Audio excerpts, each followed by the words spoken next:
I know right now everybody's enjoying this Sonateric stuff. Sonateric, oh man, it's new age, this is cool. Yeah, it's a different way to play bottom lane. I guarantee you guys are not going to be feeling that way if we start seeing this become the meta.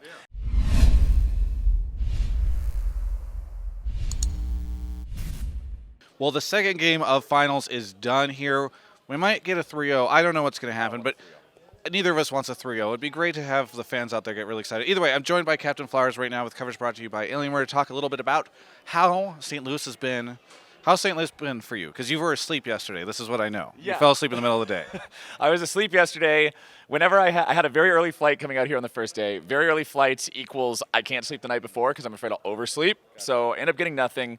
You get some janky sleep on the plane. Bunch of turbulence, you bump around a little bit, it's kind of unlucky.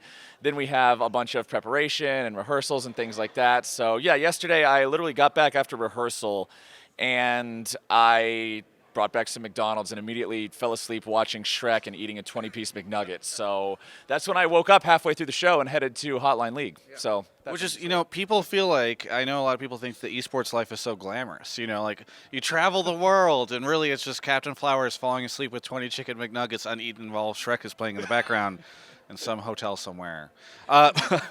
Somewhere. We don't know. It might be a Motel 6. Either way. So but you are here now. You're awake. Yeah. We're in it. Yeah, and what are you up to here? Because I know you're not casting. So what hype are you bringing to the show? So today for the thing, like you said, not casting, but me and Riv did a dueling announcers sort of intro to introduce the teams and sort of build the hype and get everything going at the start. We had a bunch of smoke, a bunch of pyrotechnics. We had some really cool intros for the teams. It was a lot of fun. And then between that, I'm just doing fan activation type things in between the games. It's stuff that if you guys are watching at home on Twitch or whatever, you're not going to see because it's only locally here in the arena, whereas people at home are seeing the analyst desk. We're doing different stuff in the arena between the games to like raise the hype level and just be more of like that super energetic type stuff. So between games 1 and 2, Avli and I did a League of Legends version of the Newlywed game with fans from the audience, having them guess stuff about their duo partner and like what champion they're worst at, and if they're inting, what's the problem, and which key do they have their summoner spells on, and all sorts of stuff like that. So we just do some fun games. We're giving away some prizes, and I'm probably going to chuck some stuff into the audience later. So hopefully, like swag or something, because if you're just throwing random stuff out in the audience, I don't know if that's kosher. The worst part was actually one of our people told me, oh yeah, we've got some mugs that you can throw into the audience. And I was like, wait, mugs? I was like, that's not safe. They're like, no, these little foamy things to promote the dive. Yeah, and as soon as I said that, I immediately recognized what they were talking about because Freak has a whole bag of them. But at first, I was definitely bamboozled a bit. I blame that on the tiredness.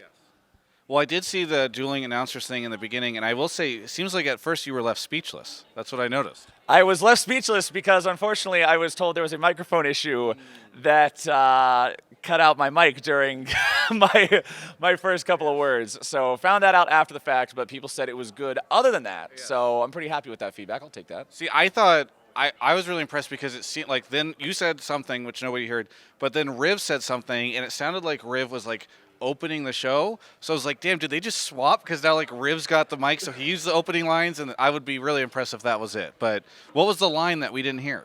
The line that you didn't hear was literally just "Hello, St. Louis." Oh, okay. That's it. I do "Hello, St. Louis" as the initial thing. You get the crowd reaction, the hype, and the cheers, and then Riv says "Hello" and "Welcome to the arena," which also still works as its own solid intro, as you've pointed out. Yes. No harm, no foul. Yeah, exactly. I mean, a little harm and a little foul, but not that much. No, not that much. Not enough to actually, it rounds down. It rounds down to 0, Travis. It was dramatic. It was just very funny because it was dramatic. Like the clock ticked down, all this stuff, and I see like, over your massively wonderful chiseled face, the shadows scatter, and then you just say nothing. And I'm like, okay, well, this is an interesting tactic they're using for this show. Yeah, a whole new mind games, 200 IQ. Different opening ceremony. What have you thought so far of the TSM wins? So game number 1 was super hype. They were behind. They come back. Like game number 1 is what I wanted to see 5 games of. Game number 2 is, I know right now everybody's enjoying this Sonateric stuff. Sonateric, oh man, it's new age. This is cool. Yeah, it's a different way to play bottom lane. I guarantee you guys are not going to be feeling that way if we start seeing this become the meta. Yeah. It is, as a lot of people have seen, it is very obnoxious. It is very hard to deal with. And it almost suffocates your opponent out of the game because, as we saw, when Team Liquid tried to make anything happen, unless it's an insta-burst onto the Irelia or the Hecarim, all their health comes back. Like, what are you going to do? So it's really difficult to work. It's really difficult to work against that. I applaud TSM for making the draft work in that way, because I think they've won in 2 very different ways now, using that sort of off-the-wall Sonateric with the Lux mid coming out from Bjergsen as well, and then having a Cadian be the big carry on the horse in the jungle. I'm always an advocate for Warrior Trinity Force builds in the jungle, so anytime I get to see that, I'm always going to be happy. But TSM's looking clean so far, and it's put up or shut up for Liquid, man. Well, last week against TSM, or as TSM faced C9, we saw a reverse sweep happen. Do you think TL can do that now to TSM? I think we're going to have to see a lot of fixes in the job. I feel like Taric has to be permaban now, because you know they're going to do that. And Taric is always the enabler in... Taric is the Ezreal of support. Whenever there's something that can be broken, abused, loopholed, or otherwise done in some goofy way that it should not be done in, he's responsible. Yeah. So just take Taric out, and you're not going to see the Sona stuff anymore. You're not going to see the hard shield comps because you can't use Cosmic Radiance. So I feel like you get rid of Taric, and then... I don't know. I wasn't really a big fan of Jensen on the Heimerdinger in game number 1. That wasn't really a thing for me. I say put Jensen on something that we've seen him clap on before. Get Jensen on a power pick.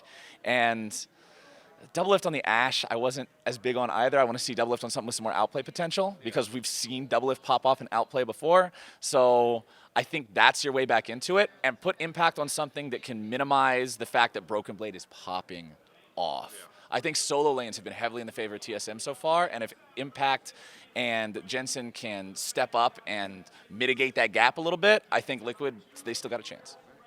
Well, we will see how things go. Anything you want to say to kind of help wrap up Spring Split? I mean, it's the beginning of 2019. We've seen how the teams have played. Anything that was memorable or anything you really enjoyed?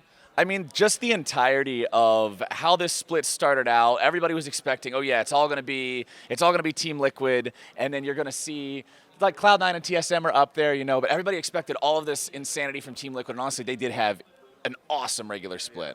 But then we got to see Cloud9 and TSM really surge in their own ways throughout the split. Golden Guardians was this big story that I really liked a lot, because I'm friends with a lot of the guys on that team, and it was always this thing of, all these teams are coming from back-to-back 10th place, can they do anything? And then they start off 0-4, and they come back and actually make a run and get all the way to playoffs. And I think that we're seeing a lot of cool stuff so far this split, and I'm only looking forward to more of it as we get into summer. But even before that, whoever wins this series, I want to see them look good for MSI. I do not want another NA at international events, NA at MSI lull.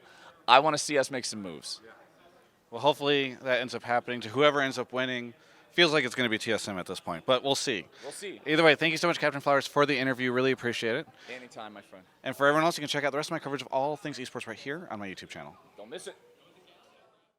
Hey, thanks so much for watching that interview. As you can tell, I'm watching Team Liquid take Elder right now. I don't know if they're going to be able to push it to a Game 4, but if they do, it's probably because Alienware sponsors them. They make amazing stuff. They sent me here. I really appreciate it. By the way, U.GG sponsors Peter, so that probably helps out as well. They sponsor me too. But regardless, that's such a great time here in St. Louis, all because of my wonderful sponsors. So thank you so much, and thank you for watching. And be sure to subscribe to the channel if you haven't yet. And I got to see how this goes.